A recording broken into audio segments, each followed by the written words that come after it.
পাকিস্তানের 40% মানুষ উন্নত জীবনের সন্ধানে মাতৃভূমি ছেড়ে যাওয়ার ইচ্ছা প্রকাশ করেছে।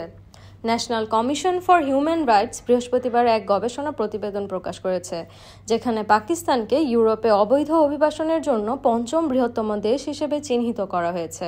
গবেষণায় উঠে এসেছে অর্থনৈতিক সংকট, রাজনৈতিক অনিশ্চয়তা, শিক্ষার সুযোগের অভাব, কর্মসংস্থান সংকট, মুদ্রাস্ফীতি এবং সন্ত্রাসবাদ এই কারণগুলো পাকিস্তানিদের দেশ থেকে প্ররোচিত করছে। ডেনমার্কের পররাষ্ট্র মন্ত্রণালয় এবং আন্তর্জাতিক অভিবাসন সংস্থার সহযোগিতায় করাচিতে আয়োজিত এক অনুষ্ঠানে এই প্রতিবেদন প্রকাশ করা হয়। অনুষ্ঠানে এনসিএইচআর চেয়ারপারসন রাবিয়া জাভেরি আগা বলেন, অবৈধ পথে জীবনের ঝুঁকি থাকা সত্ত্বেও পাকিস্তানি অভিবাসীদের সংখ্যা ক্রমাগত বাড়ছে।